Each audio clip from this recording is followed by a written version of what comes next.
This episode is brought to you by Groove Washer, the best record cleaners and protective sleeves for your vinyl collection. Ask for the Groove Washer from your local shop or go to groovewasher.com. Discount code VinylGuide10. And now, on with the show.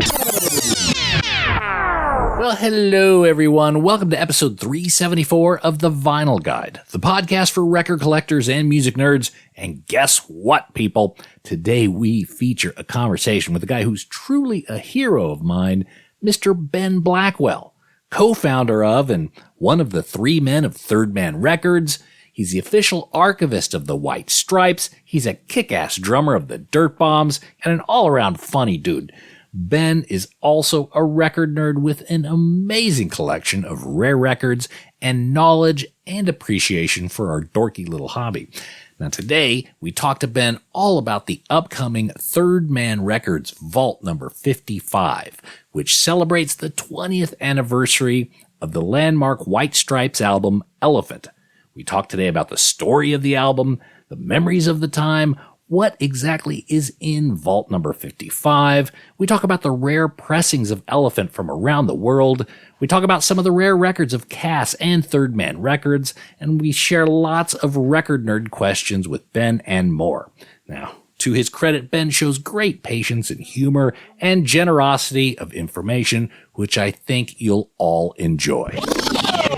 Oh, and looky, I reckon this is as good a time as ever to ensure each of you knows about the Third Man Records Vault number 55, which you can sign up for right now at thirdmanrecords.com. And it's available between now and January 31st, 2023. So head up there now, sign up for the Vault package. You'll get the quarterly Third Man Vault series, starting with number 55, the Elephant Vault, which features the brand new, unique mono vinyl mix of the album Elephant. You won't get this anywhere else, and I assure you, you'll regret it if you miss the chance. Plus, the Third Man Vault also allows you access to order unique one-off items and vinyl available only to Vault members, unique pressings, advanced access to concert tickets from Jack White and other artists. It's a fantastic deal, and we are fortunate enough to live our lives on Earth at the same time that it's available. So go there now, thirdmanrecords.com, sign up for the Vault series, and you'll be enjoying the unique mono mix vinyl of Elephant shortly. Oh, and just a quick note, people, we have an extended version of today's interview available only to our own Vault members at patreon.com/vinylguide. Help support our podcast with a few bucks each month and get access to a lot of extras, including extended interviews, commercial-free interviews. All Patreon supporters get super high-resolution audio files and more. Plus, we have over 15 minutes from our conversation with Ben, so don't wait. Head up there now, patreon.com/vinylguide. Help keep this show going and enjoy all the extra record talk. And finally, we've had Ben on the show before, way back in 2016, episode number 60 of The Vinyl Guide. Oh, how young and naive we were back then, but it was a great conversation. There, Ben and I talked about a bunch of interesting record collecting and pressing tales, including the Lazaretto Ultra LP and how that was made.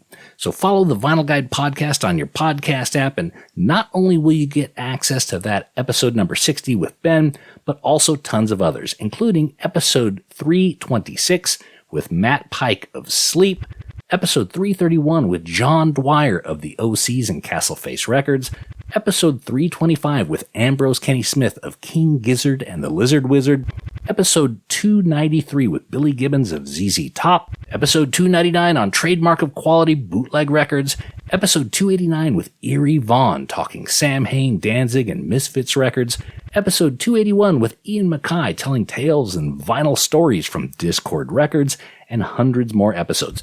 Follow the Vinyl Guide on your podcast app, download, listen, and enjoy.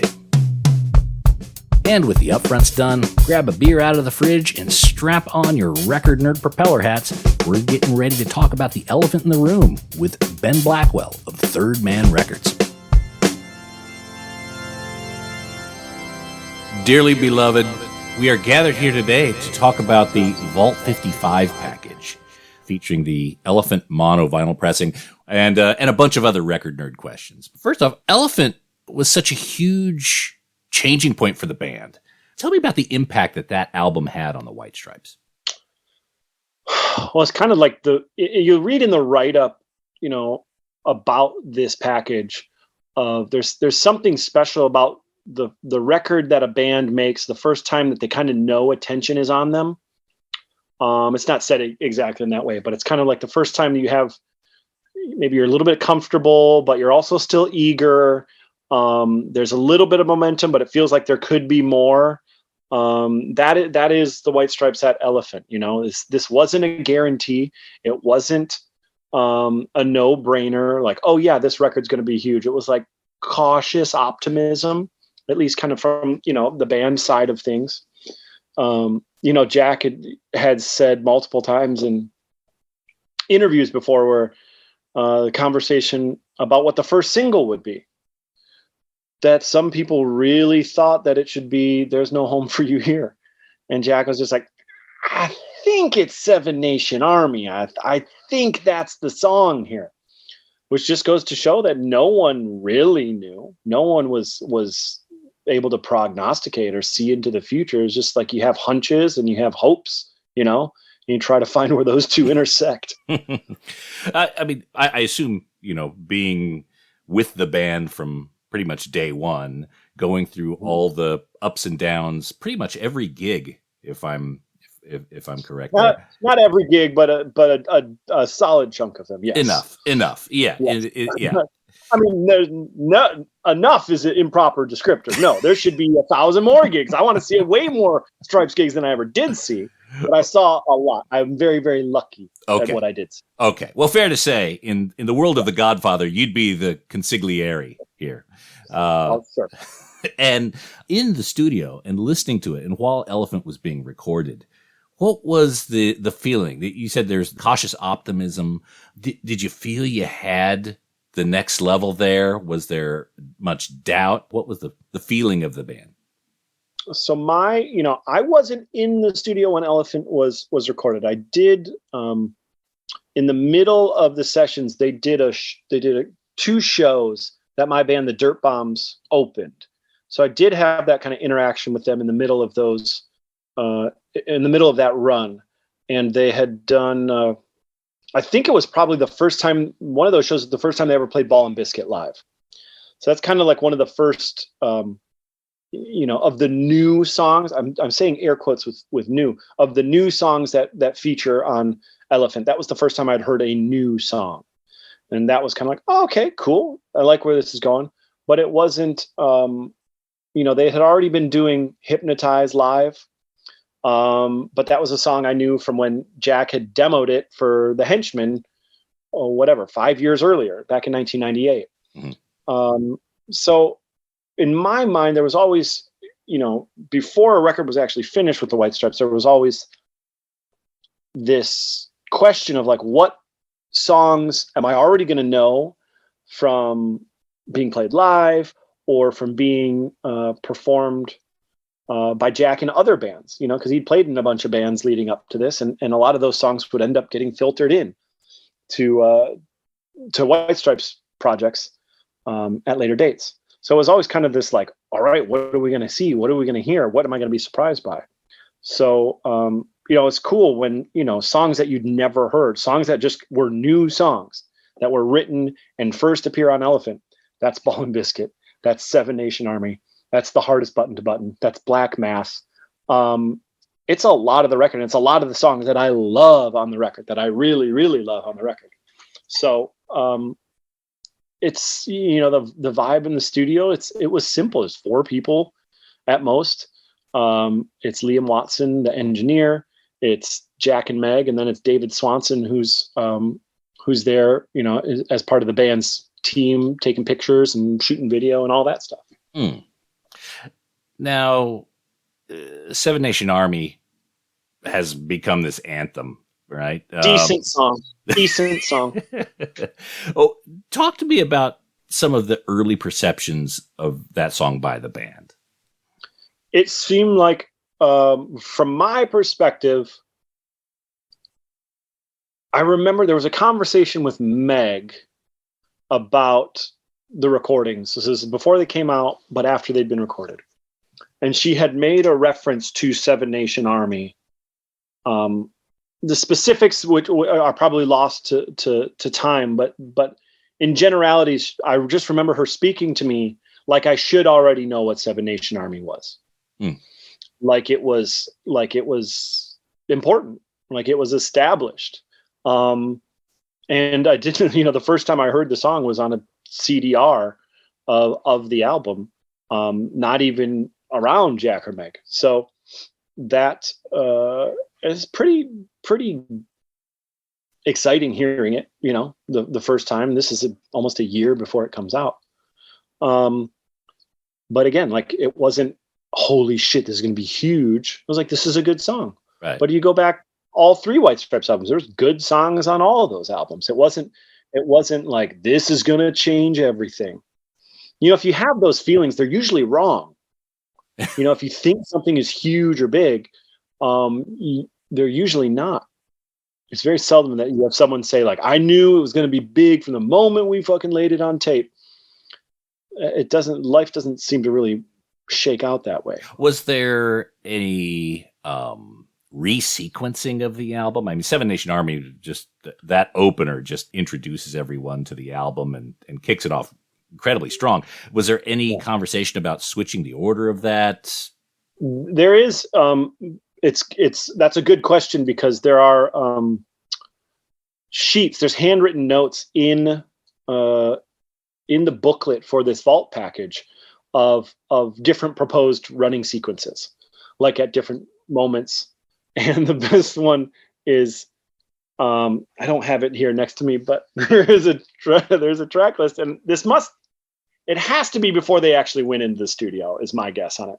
But it's handwritten in Jack's handwriting, and it's got maybe 12 songs listed. I'm wondering, I don't have the booklet here either. But it's got everything. It's got a bunch of songs listed as like going to be on the album. And then there's kind of like a subsection of like possibilities. And in the possibilities, it says Seven Nation Army. But it also says Bond theme riff, which is what Seven Nation Army was like, kind of like the working idea. And Jack said, oh, that's my James Bond theme. If I ever get asked to do a James Bond theme, that riff. So there was at one point there was a thought of like, yeah, Seven Nation Army, maybe it doesn't make it on the record. It's pretty funny to me. So the original interpretation, while it was being workshopped, it was referred to as the Bond theme. Yeah, absolutely. Okay. All right. Now, before we go any further, talk to me about what is in the vault. I mean, I know there's the mono version of the Elephant album. What else is in there? So that's it's a new dedicated mono remix of the album done by Jack White and Bill Skibby here in Nashville, using the original CalRec mixing board that was actually used to do the stereo mix of Elephant 20 years ago. So you have solid continuity. We used the original multi-track master tapes to work from. So it's not like just take the stereo and fold down some of the channels and boom, you got mono. Yeah. We didn't half-ass any of this. So that's the double LP. And then we've got a 7-inch. That's the original demo versions of Hypnotize that Jack did in 1998. Him playing all the instruments. And there's two kind of really, really different mixes of it. And it's a pretty short song, so we decided to include both of them. There was a third mix that wasn't too different. We didn't include that. So we've got mix 1 and mix 3 of Hypnotize on a 7-inch. And then we've got a early version, studio version of You've Got Her in Your Pocket. You've Got Her in Your Pocket. Sorry. And that is kind of almost tried to get some clear recollections from the folks involved. We think it might have just been done like, hey, just test the mics out. Just sit down and do something. Like, this isn't actually going to, like, this isn't the real take, but just like figure it out. Right. And so it's got a little bit of a different, the guitar finger picking has a little bit more flourish to it than the released version. There's this kind of thing that I feel like people maybe, like, if you said it to them, they'd be like, oh yeah, that makes sense, if they're around at the time. But I feel like it had been forgotten in the intervening years, which is, the first thing recorded for Elephant like dedicatedly recorded for Elephant. I didn't even say that. The first thing recorded for Elephant was "It's True That We Love One Another," the last song on the album, with Jack and Meg and Holly Golightly. And that was done as just a way to go to Toe Rag and just see what Toe Rag was like. And the next day, within the week, the White Stripes play a John Peel session. And, at that time there's internet radio, so it's broadcast all over the world. And they're like, "Hey, John, we just recorded a new song. You should play it on your show." And so he played that song in November 2001. And the Elephant doesn't come out until April 2003. It doesn't come out almost like a year and a half later. But it was just like, you think about that now, it's, anyone releases a track and can put it on streaming or share it on social media instantly. But this was kind of like a really early variation on that. And then that same week, they would be recording their cover of "I Just Don't Know What to Do With Myself." That was done as a BBC session. Mm-hmm. So those two songs are recorded in 2001. And then we also going back through paperwork and tape and footage, realizing that "Hypnotize" was also recorded on that early trip to Toe Rag. So that's November 2001. The dates had been wrong on the information in the back cover of Elephant forever. They had some wrong information dates about a couple of those recordings. So we've corrected all that. I forget what the question even was. I'm just no, that's fine. What the inventory of what's in Vault 55? Yes, the inventory. Okay, so we're talking about all that fun stuff. So that early take of "You've Got Her in Your Pocket" is recorded November 2001 on that first kind of like exploratory trip to Toe Rag at the start of the White Stripes' second UK tour. And then we've got a DVD. The DVD is pretty cool. And it's got just kind of, I draw the comparison of like, folks of a certain vintage will remember these hand-dubbed VHS tapes of like, oh, here's the Stones 60s footage. And it'd be something from Hullabaloo, and it'd be a clip from Gimme Shelter, and it'd be like the Rice Krispies commercial they did or whatever. And just all this stuff. You're like, oh man, you just get this kind of wild from all sides dosage of the Stones. And since the White Stripes kind of seemed to be maybe one of the last bands that actually had that, we thought like, well, let's do something in the spirit of that. So, the first clip on there it's the actual footage. It's footage of the actual take of "It's True That We Love One Another." So it's Jack and Meg and Holly sitting around one mic, and Jack's strumming along guitar. And it's you can't help but just watch it and smile. Mm-hmm. Like, I've seen the footage for a long time. I've seen it a million times, and still just watching it now, I'm just like ear to ear grinning. Like, this is just it's amazing that this exists. So that's on the DVD. And we've got portions of two live shows of the band at Tokyo in Japan in the middle of the Elephant tour. That's October of 2003. And that we shared one of those, a clip of one of those songs. We shared a clip of Ball and Biscuit a couple years back when the White Stripes' Greatest Hits album came out. But we decided to pull together all the footage we had. And this is cool. They start a show with the Stooges' "I Want to Be Your Dog," which, that happened on occasion. I know one time they did it opening, one time they did it when the Stooges opened for them on like a Big Day Out festival. Yeah.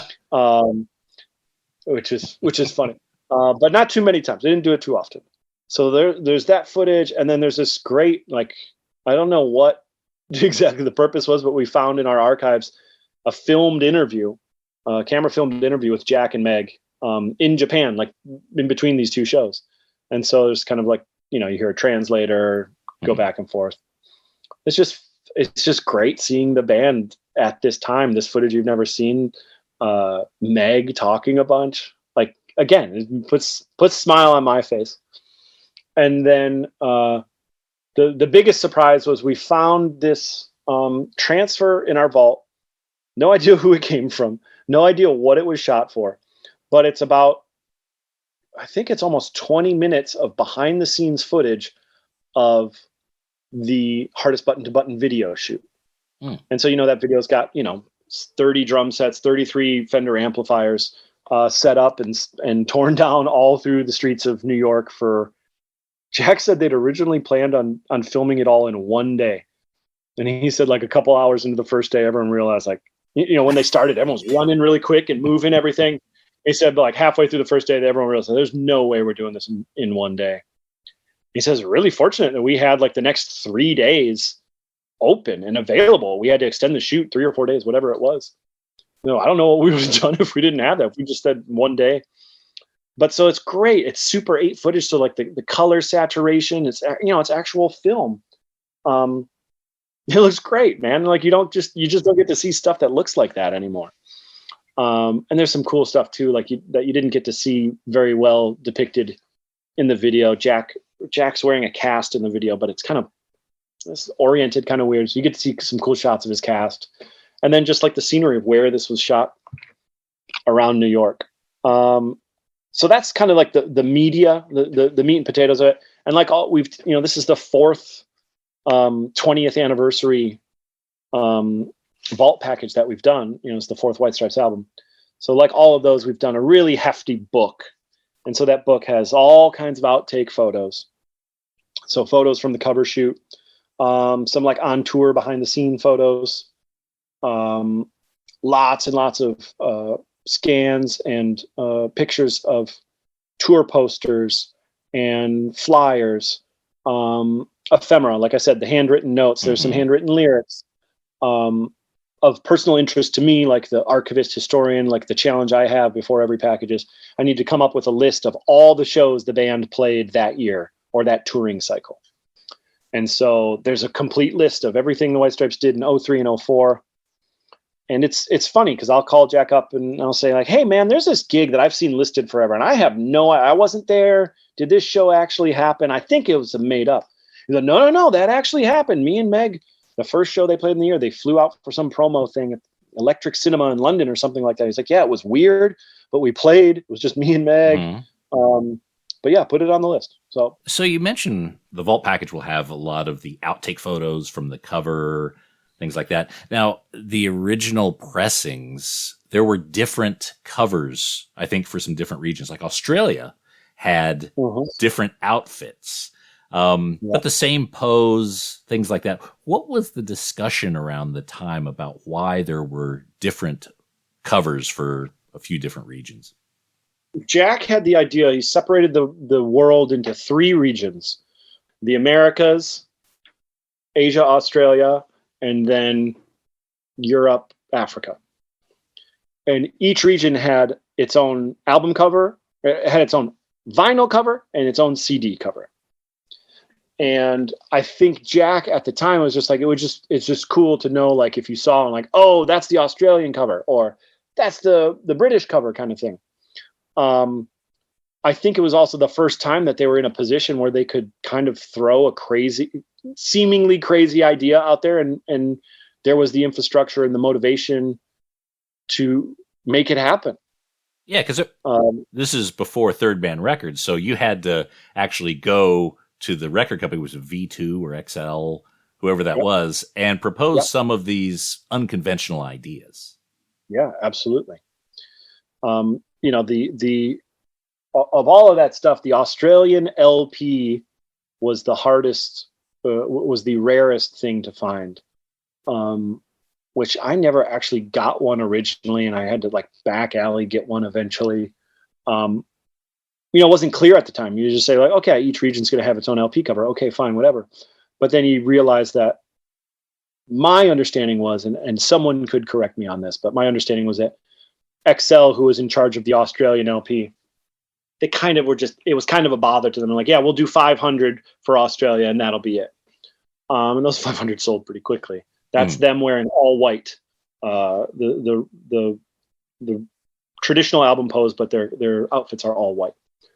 That might be like an $800 record now. Yeah. Like if you find the Australian one. I'm in Australia. Unfortunately, I bought the UK import. But you don't see it around Australia. It's never. Not. It's not. It's not something that turns up. But it was also frustrating too. I think there was some frustration that it was all made in Europe and then just shipped to Australia. Like it wasn't actually made in Australia. That's not how XL did manage to make it happen. So yeah, we've this is phase one. The announce of this vault package is phase one of the Elephant 20th anniversary year. So we'll have other stuff coming that'll explore some of those ideas. More vaults in 2023 would be elephant related. I did not say vaults. Slow your roll, Vinyl Guide podcast. No, we just without. I guess what I would say is if anyone's paid attention to previous 20th anniversary vault packages and what has subsequently followed after those vault packages, no one will be surprised about what happens with Elephant. Oh, one little surprise. Okay. But I can't tell you what the surprise is. I can't see. What happens when you're so early? You're quick on the interview. You're right on top of it. It means I can't spill the beans, dude. That's fine. That's fine. I like my beans slowly. I like my beans drippy. All right. I don't know if this means much to the band, but pretty soon the White Stripes will be eligible for the Rock and Roll Hall of Fame. I think it's got to be 25 years since the band's first release. That's coming up, I think, in 2024. Is that on your guys' radar? It's on my radar. I know 25 years from 1998. I did math in third grade. It's on my radar. I know 25 years from 1998. I did math in third grade. Okay. All right. Well, you could see clearly I wasn't the good student. And I would expect White Stripes first ballot. No worries. You guys have a playbook that rolls out, like when that happens, of the participation, things that will follow a Rock and Roll Hall of Fame induction? I would say, and this is me speaking personally, I'm not speaking for the organization of Third Man Records. I would say if there's anything ever considered a given with the Rock and Roll Hall of Fame, I would expect them to find a way to fuck it up. Is Beck in the Rock and Roll Hall of Fame? I don't keep track of who's in the Rock and Roll Hall of Fame, and I kind of don't care, but I know other people care to varying degrees. Yeah. And a lot of artists will say, I don't care about that until they're nominated, and then it's the greatest day ever. I guess to answer your question, I have no idea what any possible response would be to any of those possible situations. Right. I would wait with a bucket of popcorn just like anyone else. So speaking of rock and roll, the Elvis My Happiness record. Let's get into some record nerd talk here. Jack purchased the acetate of My Happiness, in 2015, and it's been duplicated. It's been released. Where is that acetate now? We'll be back after these messages. Hey everyone, I'm here to talk to you about Seems Easy record sleeve repair strips. Ever find a record in a used bin where the vinyl is gorgeous, but the sleeve has this ugly split and is even falling completely apart? Well, that's okay. Grab it anyway, because with Seems Easy record sleeve repair strips, you can fix that right up. Seems Easy record repair strips repair seam splits from the inside, so it doesn't affect the appearance of a record sleeve, but it does make it functional again. With Seems Easy, records can now slide in and out like new. Turn a $5 record into a $25 functioning collectible. Just ask your local record shop for Seems Easy strips, and if they're not in stock, go to SeamsEasy.com. That's Seems Easy with 2 Z's. Seems Easy record sleeve repair strips. Seems easy because it is. Oh, and hey, record nerds, don't forget to clean your records with the very best and safest record cleaner, the Groove Washer. Make your records look and sound their very best and store them with confidence using the new Groove Washer Groove Guard record sleeves. You gotta try this out. It makes a huge difference to the quality of your vinyl experience. Ask for the Groove Washer by name at your local record store and accept no substitutes. Or head over to groovewasher.com and use discount code VINYLGUIDE10 10. All hail the Groove Washer. That's groovewasher.com, discount code Vinyl Guide 10. Now we return to the program, already in progress. No limits. Let's get into some record nerd talk here. Jack purchased the acetate of My Happiness, in 2015, and it's been duplicated. It's been released. Where is that acetate now? Listen, this is the start of a caper of someone trying to steal something. I'm not giving you the insight of where exactly the acetate is right now. It's at a secure location. No one's gonna. It's not geocached. No one's gonna stumble upon it. It's safe. Okay. No theft. No one's cracking this safe. Can you please trace the keys and send me the outline of it?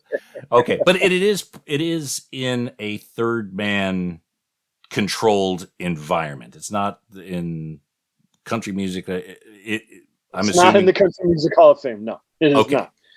It is owned by Jack White, and where it is from there is man. I don't know if anyone would actually figure it out. Let's say that. Got it. Can we talk Upholsterers then? You can tell me the location of those. Where are those records at right now? I know where some are. Do you? I do. Okay, just so for people tuning in who may not know the story, correct me if I'm wrong. Happily. According to lore, there were 100 units of the record, Your Furniture Was Always Dead, and they were sewn into couches. The full title of the record was Your Furniture Was Always Dead. We Were Just Afraid to Tell You. I was just afraid to tell you. I was just afraid to tell you. Okay, there you go. Thank you. So 100 units were pressed on Cass Records, might I add. 103. 103. Okay. Were all 103 distributed into couches? Now's where I need you to jump in with some details. No, I got one that wasn't in a couch. And Jack got one that wasn't in a couch, and I think Brian got one that wasn't in a couch. That's my Brian recollection. Muldoon. That's why we did. Okay. Yes. So Jack is the guitar player and singer in the Upholsterers. Brian Muldoon is the drummer in the Upholsterers. They were both Upholsterers. They had a band called the Upholsterers. So the idea behind the release was a celebration of, I think it was Brian's 25th anniversary of practicing upholstery in Detroit. And so it's two recordings. One is an old vintage recording of them playing in maybe 94 or 95. And then a newer recording I think they did in 2002. We put those together on a 7-inch, created artwork for it, had it cut, had it pressed.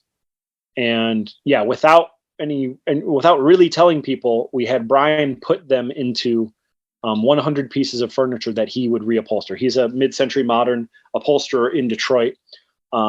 Pretty renowned. People use him from all over the country, actually. So he'd get all kinds of furniture sent his way for reupholstering. And so we thought this was a kind of a riff on Brian's earlier days, that he was a active participant in the late 70s, early 80s mail art scene. Mm-hmm. So working with guys like Ray Johnson and Buster Cleveland and things like that. It's this is a total mail art thing of hiding stuff to be discovered. And so 100. It took a while. It wasn't it takes a long time to upholster a piece of furniture. It takes a long time to upholster 100 pieces of furniture. And but he put 100 copies in upholstered furniture. And as I recall, there's it's either 2 or 3 have been found. Did you read? What did you read? I've got 2. I had 2, but it's I'm sure there's Yeah. So we'd become aware of 2. And so it's interesting, and I hope that one makes its way for sale before I die. I would just love to see what the demand for that was. And I've had a couple different instances. I think maybe not even a couple different instances. I did a live during COVID. I did a live DJ set for Discogs, to raise money for charity or whatever. So I'm playing a bunch of stuff. and it was video streamed so people could see me. And so I pulled out the record and held it in front of the camera, and there's like a live chat and people are freaking out, and they're like, go to put the needle down, and I unplugged the camera right then just to mess with people. So people haven't even heard it. You won't even, you've released the cover, but the no audio one's is... yeah, the audio, I may have actually played it at a DJ night where no one knew, like without forewarning. Right. No, it's not something you could find. No. Okay. Now, right now you manage Third Man Pressing, which you could knock out 100 records. It's no big deal. You've got the capacity to do that. Back in, was 2002 when this was done? Possibly earlier? Maybe 04, maybe? Okay, all right. 2004, I think. Okay, all right. So pressing 100 singles back then, that still wasn't a huge... But that's quite a consideration. That's quite a, passing the joint moment where you say, you know what we should do? Well, I'm like perfectly honest. Like, at that point, I had just started my record label, just started really like working in vinyl. I'm still probably, I'm maybe 21, 22 years old. Mm-hmm. And I felt extremely validated by the fact that Jack and Brian were both guys that I looked up to, who I thought had good ideas about music and good ideas and taste about art. And, for simplification purposes, I'm just some fucking punk kid. And so when I pitched them this idea, there was no, okay, young guy, like, nice try. It was both of them like, that's a fucking great idea. We got to do it. And like, to me, it was like, wow, okay. Like, but the idea of the democracy of, doesn't matter, like a good idea is a good idea. Anyone can come up with one. Mm-hmm. That's something you try to remember when you become the 40-year-old guy running the record label. Like, you keep your door open and someone has like, hey, we should do this, or we should have a live show with this. Like, listen to what everyone has to say. You never know where the next great idea is coming from. And not saying I had a great idea, but these guys appreciate it, like. But okay, so going back to Upholsterers, where some of those records are. Certainly Brian does, but he's not letting anyone know. So you walk into a friend's house and you see their couch and you just kind of leer at it. I know a secret that they don't. There's like without wanting to divulge further, there's two locations where I think I could reasonably suspect copies to be. Mm-hmm. But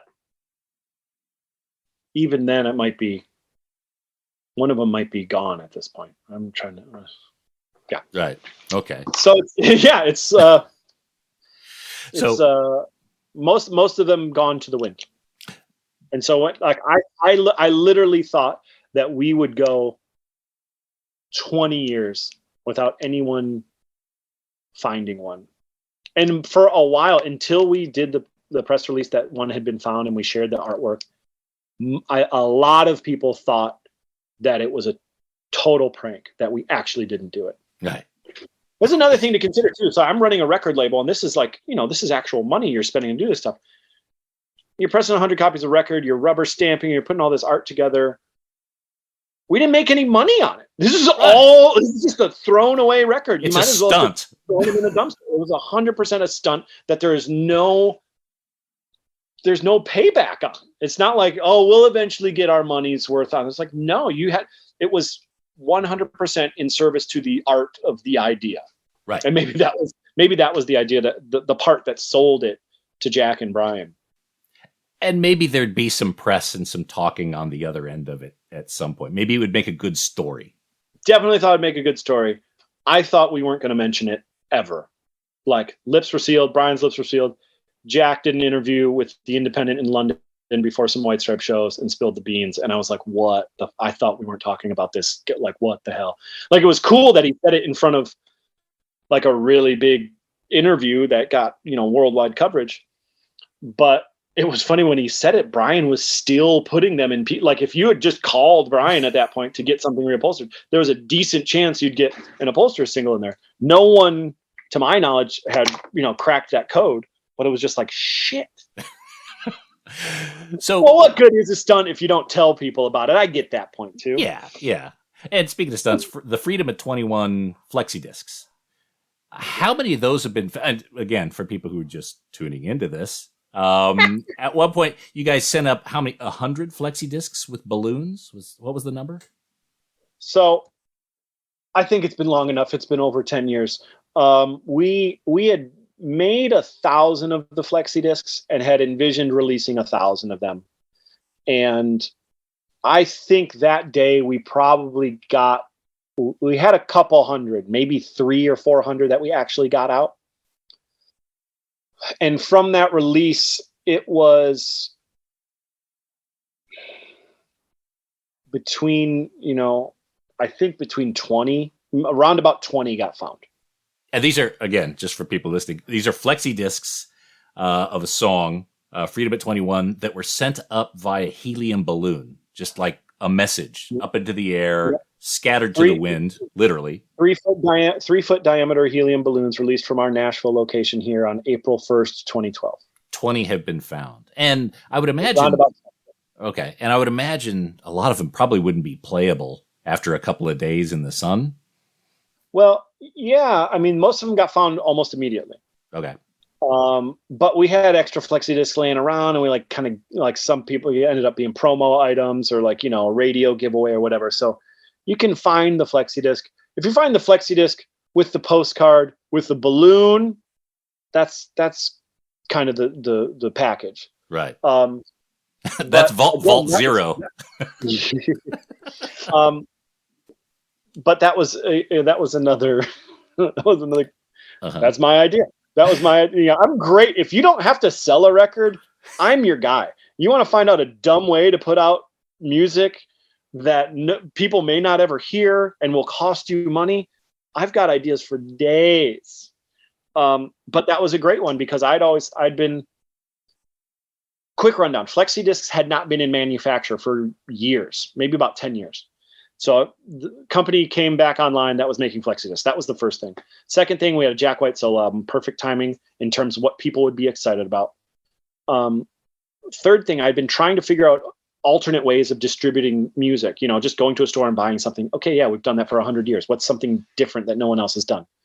And it all went back to when I was a kid in grade school, we used to do balloon launches. Everyone in the school gets a balloon, there's a postcard attached to it, your name on it, and you let them go.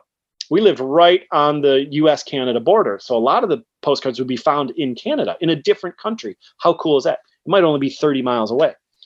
That was always a great thing, great memory growing up, so I figured we could meld all these. So I went to Jack, pitched the idea to him, and said, okay, here's what it's going to cost, the balloons, the helium, the pressing, blah, blah, blah, all this stuff. We will make no money from it. And he's like, it's a great idea. Let's do it. Right. You don't need any more insight from me. Mm-hmm. And so we did it. We spent a bunch of money, figured out there's a worldwide artificial helium shortage, figured out the laws about launching multiple balloons in the state of Tennessee. Just a great experience. And people, we put together a video talking all about it, showing folks what was happening. And it's great. It's one of the cooler things we've ever done here. Mm-hmm. A few other pressings here. There's a 3-inch pressing of the Denial Twist, which is apparently, correct me if I'm wrong, only distributed via Jack or Meg, almost like a card. Yeah, only Jack, not Meg. Okay, all right. Meg has a 7-inch picture disc of Icky Thump with her picture on it that you can only get from Meg. And how many of each of those are made? I don't know on the picture disc. The picture disc might only be, if I had to guess, and this is without any without any manufacturing information, I would guess the picture disc was maybe like 200 or 300, if I had to guess. Based on and I do have insider knowledge, which is based on the box I've seen in Meg White's basement. Right. And then Denial Twist, not exactly sure. If I had to guess, again, I wasn't involved in the manufacture of any of these, but I feel like all the 3 inches that we made at that time, or that were made, I don't want to say we, like I can say we, sometimes I do, sometimes I don't. I think that those were all a minimum order of 1,000. Right. But has Jack distributed 1,000 of them? No. Has he distributed like 150 maybe? They are like business cards then. You order a bunch and then most of them sit on your desk. You sit on most of them. Now, look, Meg has remained pretty much totally elusive for close to 20 years, and I assume she's happy for her life to remain private. I certainly wouldn't want to compromise that. Is there anything you could share about the years since the White Stripes, or, or her perspective on what's happening, especially 20 years after Elephant?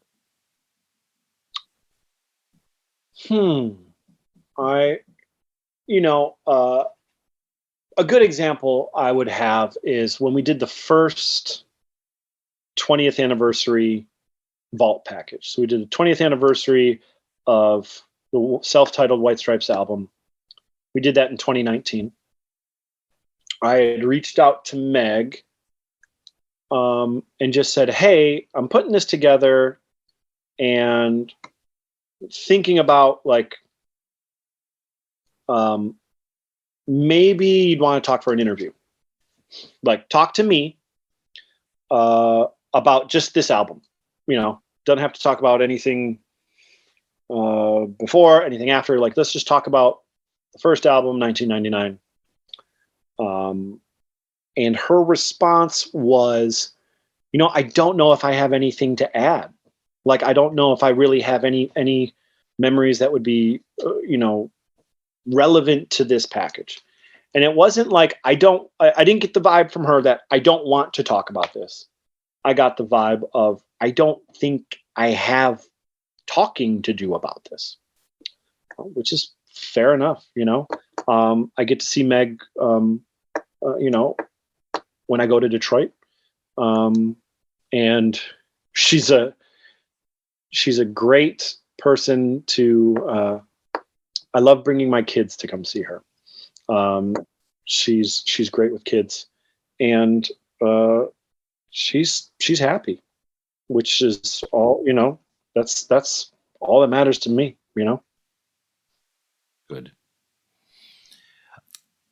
The last time you were on the show was 2016, and Third Man was about to embark on opening some pressing plants. And suffice to say, it's gone quite well.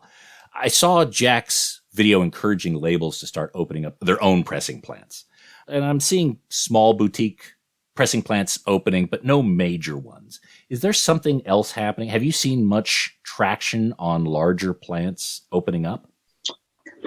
What I've seen is more so connected to larger pressing concerns that already exist. Mm-hmm. So United Record Pressing, which is one of the biggest pressing plants in the US and in the world, they announced an expansion to bring 50 new presses online, which is probably going to be complete. 50, which is I think more than double it, more than doubling what they already had. And they're probably almost at that point right now. I think last time I was over there, they had 40 presses in. Mm-hmm. And then there's a new pressing plant here in Nashville called Nashville Record Pressing that is, I think, bringing around about 20 presses online. And that's connected to GZ Vinyl in the Czech Republic, which also has Precision Record Pressing in Canada and Memphis Record Pressing here. That's kind of like a 4-plant conglomerate. And then, what else? And then, more boutique things. Vinyl Me Please is building a pressing plant in Colorado. And I think was MoFi, the MoFi label was trying to build a record pressing plant. I thought, maybe I'm misremembering. MoFi is going through their own shit. I see more presses coming online. One thing that, I talked to the folks that we do a lot of our work with for jackets, Stoughton Manufacturing. Mm-hmm. And they had the great line. There was a vinyl conference here in Nashville last year. And they said, yeah, it's great. Everyone's opening a pressing plant. Where are everyone going to get their fucking jackets made? Because no one's building printing presses. No one's building new printing plants. And so sure enough, man, you got to use a long turn times on printing jackets. So, it's kind of like one shortfall is addressed and another one rises, and we're kind of experiencing that. For a minute, it was concerns about plating, but plating, lacquer, lacquers, all that stuff. So it still feels like the industry is right sizing where everything needs to be. So pressing is probably going to be, I would imagine by the end of this year, it's probably going to be a little bit more streamlined in terms of turn times. But there's things I keep hearing about. The cost of energy in Europe has gone up 80% since the Ukrainian war started. GZ, Palace, Optimum, like name all the pressing plants in Europe. There's a bunch of them that are used by tons of American labels. They'll press overseas, they'll ship it over here, and they'll ship it back for, overseas orders or whatever. Some prognosticators are saying expect a lot of those pressing orders or that capacity to boomerang back to the States. Because labels are going to start doing the math. Like, it doesn't make sense for us, to be pressing in the Czech Republic because it's too expensive. It's going to get too expensive. The reason you press there now is because it's affordable. And the quality is commensurate, So yeah, it's everything is everyone wants more capacity. Everyone wants quicker turnaround times. At that conference, that Making Vinyl conference back in June, there's a guy, Chad Kassem, who runs quality record pressing in Salina, Kansas. He came up to me, and he's kind of a no bullshit kind of guy. And he says, "Man, you guys look like the smartest motherfuckers in the room." I was like, "What do you mean?" He's like, "Well, right now, everyone's starting a pressing plant, and the smart thing would have been to start a pressing plant 5 years ago. And you guys started a pressing plant 5 years ago." I'm like, "Oh yeah, that's a good point." So all those new smaller boutique concerns, they're struggling to not only get their presses but to figure out how to run them. And it's not a plug and play solution. We experienced that the first year and a half of you just got to get to understand the mechanics and the nature and the soul of it all. And so while there's a bunch of people still trying to figure that out, we're 5 years ahead of that. And shit, there's people that are 10, 15, 20, 50 years ahead of us on that. So,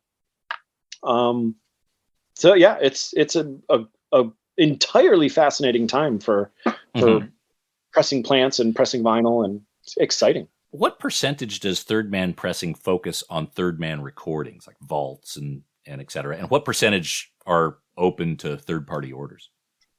I need to double check. I think because we've brought on a bunch of new presses. We've got more new presses coming, and we've added more shifts. So we're pressing, on those more presses, we're pressing longer too. So I want to say it's 60% outside and 40% Third Man. But I could be totally wrong. It might be 70% outside and 30% Third Man. Okay, but there's a significant portion that is just for Third Man, so you guys can control, make sure you hit those dates, and have the quality control that you expect and you want. No surprises at the end of the line. Absolutely. Okay. I assume you guys do market research, and there's quite a bit of planning that goes involved when you're running an operation as large as Third Man Records is now. Where do you think vinyl is going to be in the next 5 years? Do you foresee it continuing to grow, stabilizing, tapering off, getting more specialized? I think it continues to grow. We got to see at the end of last year, Taylor Swift sold 500,000 copies of an LP in a week. That's absolutely remarkable. And within, within recent memory, the record of most copies of a record sold in a week was less than a tenth of that. And that was Jack White Lazaretto. So percolate on that. Think about that for a minute. Of about 10 years, it's grown. The maximum height for a 1 week sales has increased tenfold. could you sell 1 million copies of an LP in a week? I think right now the only thing really holding it back is, can you get manufacturing there? I'm like, awesome, high five, thumbs up, kudos to the folks that manage that Taylor Swift manufacturing. That's not easy. It's not easy to do it on 30,000 records, man. So that's pretty impressive from my perspective. So I want to see it get as big as possible. I want to live in a world where it's digital downloads, or it's not digital downloads, where it's streaming and vinyl records. And that's how people just ultimately associate music. And those are the two ways to do it. Mm-hmm. And it's vinyl if it's something you're a fan of, and streaming is kind of like, oh, that's how you check it out and find out about new stuff.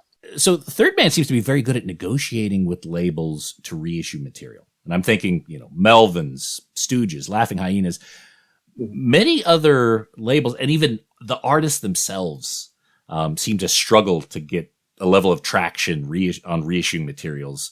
And it seems to come a little bit easier for Third Man. At least it happens there. Is there a secret sauce as to how you get a reissue deal from a major label? We'll be back after these messages. Psst. Hey everyone, it's Nate. Rather than running another ad from one of our wonderful sponsors, I'm here to ask you all a favor and to please consider helping support our show at patreon.com/vinyl guide. Now, I'm sure all of you know that podcasts pretty much make no money and exist entirely on the passion of the creator and on the ears and sympathies of our listeners. And I'm sure you know a lot of effort goes into making a podcast. And since you're still listening at some 55 minutes into the episode, it's clear you're enjoying the show. So please consider joining us at patreon.com/vinyl guide. $5 or $10 a month is a huge help. And for that, I share extra stuff. Patreon supporters get extended episodes, plus the shows are commercial free, plus you get super high resolution audio files, plus you get them early, and the good juju of helping support the Vinyl Guide podcast. If you like this show, please help keep it going and help support us at patreon.com/vinyl guide and enjoy all the extras. All right, that's all I had to say. Now back to the show. No limits. So Third Man seems to be very good at negotiating with labels to reissue material. And I'm thinking, Melvins, Stooges, Laughing Hyenas, many other labels, and even the artists themselves seem to struggle to get a level of traction on reissuing materials. And it seems to come a little bit easier for Third Man. At least it happens there. Is there a secret sauce as to how you get a reissue deal from a major label? I can't fully explain why other folks say yes. What I pitch to people when I'm talking is like, listen, we kind of exist in a unique ecosystem where we have this built-in fan base that pays attention to what we do. So if I go to this fan base and say, hey, the Melvins Atlantic albums are important. If you've never heard of them, you need to trust me that they are, and check it out. And that works across, the Melvins, that works across Sun Records releases from the 50s, that works across Motown singles from the 60s, Laughing Hyenas records, all kinds of stuff. We make that pitch to people of like, we have a dedicated fan base that knows that they might not be aware, they might not have pre-existing knowledge of everything that we reissue, but they can be damn sure that it's going to be good. And for a lot of folks, that's a lot of folks have the material, but they don't have a captive audience. Like if you talk to Universal about, David Ruffin LP that never was released. Yeah, they own it, but do they know how to get the message out about like, hey, we're putting it on vinyl and this is pretty cool and this is a hip underground thing? That's outside of their wheelhouse, the biggest record label in the world. That's a little bit too niche for them. But we'll help. We'll do some of the heavy lifting. That's fine. Are you able to reveal the number of Vault subscribers? No. Never have. Okay. It's between 1 and 1 million. Okay. I didn't think you would, but I need to ask the question. No. Can you share how much it's grown since Vault 1? No. Like if I was to ask, okay, how about this? How many mono icky thumps are there? No, I've never even answered that question. Oh, okay. Let me see. I'm gonna while we're talking, I'm gonna pull it up on Discogs and see how many people claim to have it on Discogs. That's a good start, right? Yeah. No, not really. Well, it's interesting to see because I know how many were made, Right. even if I'm not telling you. Right.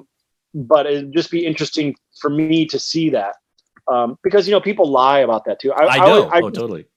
I just had the idea. This is my shower thought today, which was I wish Discogs would do like an article about the most egregious examples of records, like 1 of 1 copies and 30 people say they have it. Something like the original Quarrymen acetate, or the Upholsterers. Your furniture was always dead. Like, we know that there's no way that's all. I've got a friend of mine. They made 5 copies of one record, and on Discogs, 8 people supposedly own it. And it's and let's say the 5 out of 5 are actually correct. I want to know what's in the psyche of those other 3. What do they get out of saying yes? Exactly. It's weird. But I looked at Discogs, and the number of people that claim to have Icky Thump Mono is interesting. I guess that's what I'll say. Okay. Now, while you're doing that, the Jack White singles, the covers, are forming this larger image. Yes. Talk to me about how you plan something that large that rolls out over so many years. I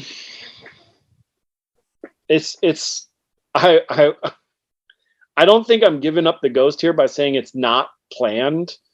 That it's not planned until you have the next single, and it's like, okay, what can we do? But there's spaces for a certain number of singles. You could go. You could go infinitely. Really, it's not like there's a finite number. Not like a finite number of spaces, especially when you consider part of the tableau is outer space. Consider too, you could go 360 degrees just because it's all the way they're laid out. You could depict an angle change on a flat surface. Doesn't mean that you're just looking at a flat. What's being depicted, it's a flat surface, Right. You could depict 360 degrees flat, is what I'm saying. But you guys started with one image and then said, let's do these. Started with 2. The first 2 solo singles of Love Interruption and 16 Saltines. We started with those 2. And then after that, I think was Freedom at 21. And then after that was I'm Shaken. So those are the first 4, like, white tile, taken here in the Third Man office bathrooms. That was the start back in 2012. And then I guess, the next one would have been Lazaretto, where Jack was like, we should build off a Lazaretto. So he's depicted on Lazaretto. Is that the last one his picture's on?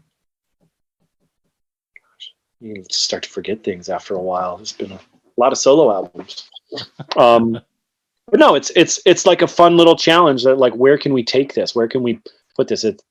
It's not like there's like, all right, this is what it's all. I mean, if you just try to line them up, you figure out that it wasn't all pre-existing and done at once, that some things kind of patched together and like, it doesn't, it's not a perfect lineup in that corner.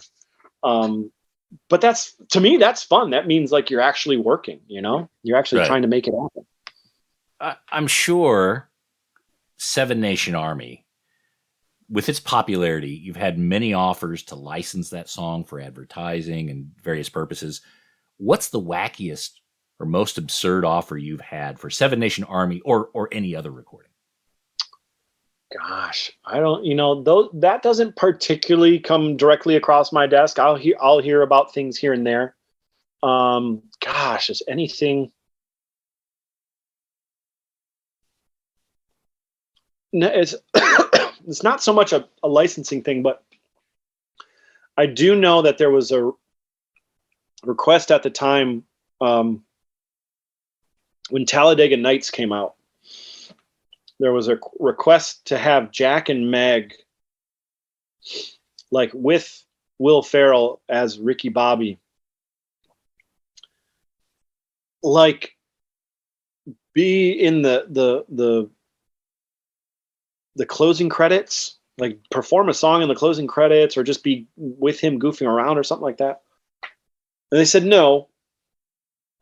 And I think Jack says, like, it just seemed a little goofy when you're still trying to be taken seriously as artists or whatever. And I've heard him say, is like, I think that's the only regret. Like, we should have done that. I like that movie. Like, that would have been cool. But licenses, I mean, that stuff goes, it lands in another inbox. So I don't get to see the absurd stuff. Probably just gets ignored. Right. But the other stuff can pay some bills. And as far as you and your record collecting, since taking on, a third man pressing, you got a lot of responsibility. Are you still finding time to collect records? It's become, it's become a lot of browsing and not as much purchasing. As you're surrounded by it, I'm probably, in the direct vicinity of, let's say like 3,000 LPs just here in my work office. I try to be a little bit more discerning about what I choose to bring into my orbit. Now, there's certain stuff like, hey, a pile of test presses is going to arrive because you need to listen to them. I'm not choosing to bring that into my orbit. That's just part of work. But if I'm going to spend money on something, yes, I still do. I look a lot, and I'm just far more discerning. If it's not from Detroit or Michigan, it's a very, very strict. It better be a really good record. It better be really good for me to buy a record not out of Detroit. So yeah, I try to be more selective. More selective, yes. And I mean, running third man pressing, the kid running the candy store, you have the ability to be able to take out things that are like pressing errors. Things that on the market can be worth money. It's almost like a money pressing machine. How do you govern errors that are in the pressing line to make sure that it's good that I'm not in Detroit. Let's put it that way. I've gone up there before, I go up there for meetings and, catch up, check in, all that stuff. But that'll be like, absolutely. I'll walk over and just like look in a garbage bin. I'm like, what's there a clear vinyl pressing of the Sleep LP in there? And like, oh, that was just the we had some old pellets in the extruder. We just ran on there and we just threw them out. Like, yeah, I'm taking this. This is going home with me. Or we had one, we were doing something Icky Thump. Maybe it was just the repressing of Icky Thump. And you're looking around, you see what's around, and like, hey, if I took that red vinyl pressing of Icky Thump and grabbed some black pellets and some white pellets, could I do a red, black, and white splatter pressing one of Icky Thump right now? And they're like, yeah, sure, okay, you run the label. Like, all right, cool, let's make one. So yeah, it is a scary potential there. Like it's good that I don't live in Detroit. So I'm limited in my abilities to chase wild inspirations of one vinyl goodness. Right. But the temptation has struck you before. It struck me and it has been chased. Yes. Yes. Okay. Look, Ben, thank you so much for spending time with us here. And I know you've always been very generous with your time and your advice for record collectors. I think you're one of the faces on Mount Rushmore for the record nerds. Wow. And it's always a pleasure talking to you. And again, even privately, just sending you a quick email. Hey, do you know about this? Do you know about that? It's like you're one of the community and a full on participant and a mensch if I could. Oh, wow. Man, that's too kind of you. Too kind. And watching what you've done, and I'm not saying you've done it alone, but you're, one of a great team over at Third Man Records. Not only the recordings, the archiving, the pressing, everything about that operation is just full of integrity, and it makes folks like us very proud to be fans and to support what you guys do. And as you say, to be led down these paths that you guys open up and say, you know what, this is important stuff. I wasn't hugely aware of Laughing Hyenas, but you guys said, this is something that's important. It's like, you know what, maybe I need to give this, triple time. Cause there's something there that I may be missing. So again, thank you for that level of service. I want to recommend people to, if you're not a Third Man Vault member, you need to check it out. thirdmanrecords.com. Sign up for Vault. Vault 55 is a great place to start. It's the 20th anniversary of the White Stripes Elephant. It's a mono mix, which I'm sure, and a lot of care seems to have been put into this entire package, as Ben has described. There's some videos online about what's going on there, some additional false takes, some additional recordings that will add to the story of Elephant. And I'm sure that it's going to absolutely blow the doors when you get that on your stereo. But the Vault series is also like I forget that I'm a member, and then I'll get an email at some point, and I'm like, oh shit, that's great. Yeah, I can't wait for that to arrive in the mail. So for those of you listening who are not Third Man Vault members, you also get discounts on different things. You get first shot at special pressings. And even if you're in the U.S. or certain geographic locations, early access to shows and things like that. So they always continue to kind of throw these cherries on top and delight their Vault members. So I encourage you. It's worth the dough. thirdmanrecords.com. Again, Ben, thank you so much for coming on the show and allowing us to trouble you with a bunch of nerd questions. Oh no, this is the joy. I appreciate it. I'll talk about it anytime, anywhere. Just smiles on my face. Cool.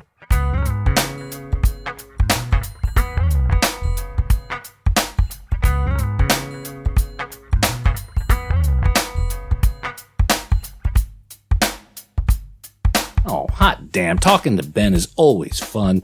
And I got to tell you, I can't wait to get my hands on that Vault number 55 and hear that Elephant mono mix on my vinyl system. That is going to be awesome. And hey, if you are not currently a member of the Third Man Records Vault Club, well, you got to change that. Head up to thirdmanrecords.com, sign up for the Vault series, and you won't be crying later when this is out. Oh, and by the way, if you enjoyed this interview, there's a longer version, over 15 more minutes of our chat with Ben Blackwell, available only to show patrons at patreon.com/vinyl guide. Head up there now, help support this podcast, and enjoy the rest of the show. Alrighty, well, that's it for this episode of The Vinyl Guide. Please share these episodes on social media, share them out on Facebook, post them into groups, put them out there on Reddit, tweet them if Twitter's still a thing, put them on Instagram. You can even do a TikTok dance if you want. And please leave us a positive review on iTunes. Head up there now, give us 5 out of 5 or 10 out of 10 stars. Feel free to say something nice and make us blush. That is always appreciated. And we'll be back shortly with a brand new episode. So until we talk next time, get out there and help support the music scene by buying records and seeing shows. Take care, everyone. Cheers. That's it for this episode of The Vinyl Guide. Send your thoughts to Nate at thevinylguide.com or follow or tag us on Instagram at Vinyl Guide. Until next time, keep spinning.